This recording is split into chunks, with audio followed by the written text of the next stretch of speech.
All right, let's jump right in. Today we're tackling a critical puzzle the project managers and planners wrestle with literally every day: task linking and activity dependencies in Microsoft Project. We're going to bridge that incredibly frustrating gap between pristine textbook scheduling theory on your computer screen and the messy, complex reality of actual site productivity. We'll explore how to structure your schedules so they don't just look perfect on a Gantt chart, but actually work seamlessly on the ground. Okay, let's dive into this. We're going to start with the absolute basics of task linking and the 4 types of dependencies.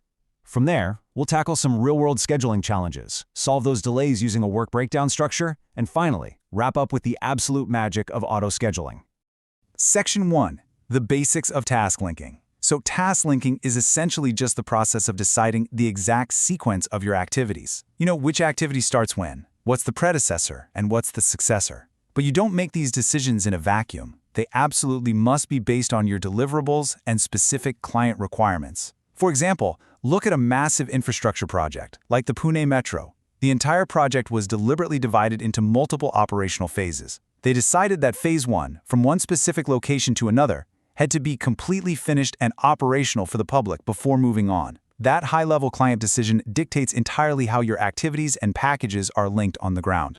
Now, what's really interesting here is how perfectly this contrasts the rigid rules of construction physics against your flexible resource management choices. First, you have technical dependency. This means if you've just done the brickwork, you cannot physically plaster that wall until the brickwork is completely finished. It's just a non-negotiable sequence. But then, on the flip side, we have resource dependency. Imagine you're building a massive township and excavating 2 completely separate towers. Technically, Tower 1 and Tower 2 don't depend on each other at all. I mean, you could literally dig them years apart. But if you choose to excavate them simultaneously using a shared piece of equipment, like a JCB or a common mixer, well, you've just created a resource dependency. Section 2. 4 types of dependencies. Transitioning into the software. Understanding that core difference between technical and resource constraints is absolutely crucial. Getting these relationships right is the very foundation of your schedule. First up is finish to start, or FS. This is the absolute standard. In fact, if you don't type anything into MS Project, it just defaults to this. Task A finishes, so Task B can start. Think of clearing and grubbing a site. You literally have to finish that before you start dismantling structures. Next is start to start, or SS, where tasks run in parallel. This is exactly what you'd use for those 2 tower excavations sharing resources. Then we have finish to finish, or FF. This one is highly specific. Think of complex telecommunication or power projects where multiple technical activities must conclude at the exact same moment, just so a unified testing phase can kick off. And finally, start to finish, or SF, which honestly is highly theoretical and rarely, if ever, used in the construction industry. So the big takeaway here, rely heavily on finish to start for your technical dependencies, and manually deploy start to start when you want to group things for resource efficiency. Section 3. Real-world scheduling challenges. Let's move on and see how this builds as we leave textbook theory behind and face an incredibly complicated, real-world hypothetical. Okay, I want to present you with this high-stakes puzzle drawn directly from an actual engineering scenario. Imagine you have a 5-kilometer stretch of road. Activity 1 is clearing the land, and based on production norms, it's going to take 30 days. Activity 2 is paving, which will only take 10 days. Now, obviously, there's a technical dependency here. Activity 2 logically must wait for Activity 1 to be done before it can be completed. But if you wait a full 30 days to start a 10-day task on a massive 5-kilometer stretch, you are wasting an unbelievable amount of time.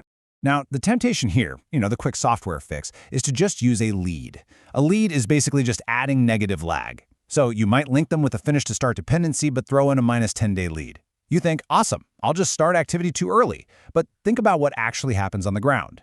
If you start a 10-day paving task overlapping near the end of a 30-day clearing task, the paving team will work at their faster pace, catch up to the clearing team, and suddenly they're just sitting idle.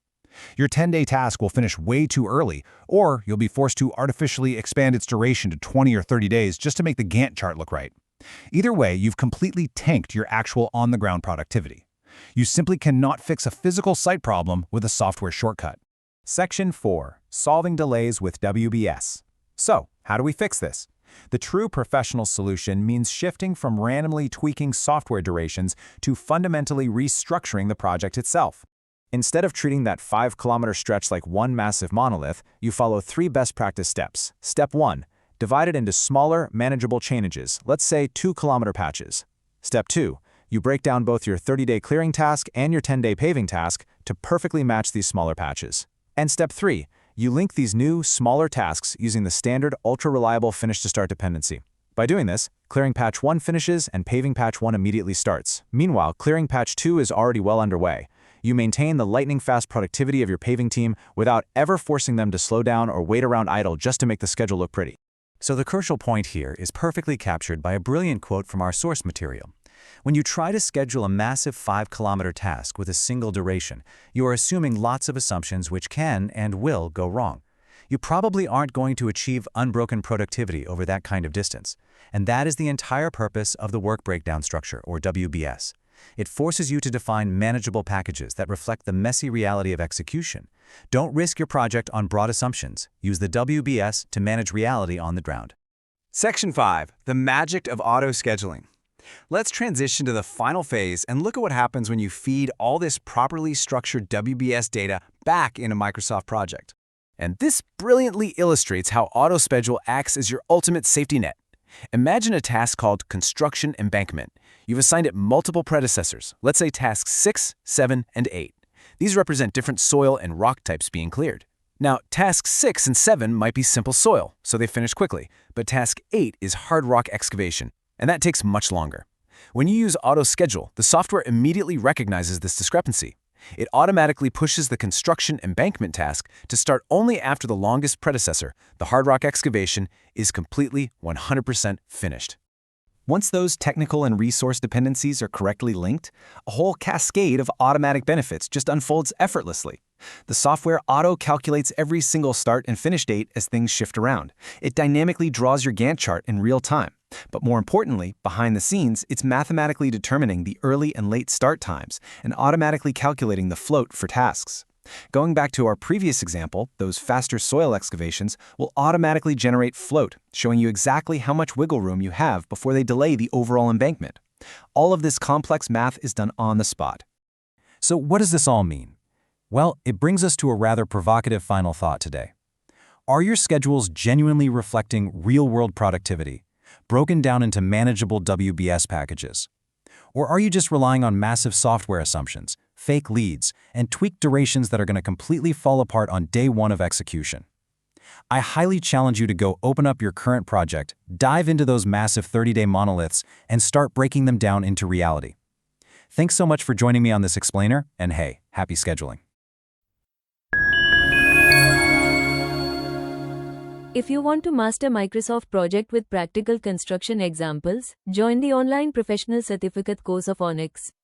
Learn from industry experts and build job-ready planning skills. Limited seats available. Join now.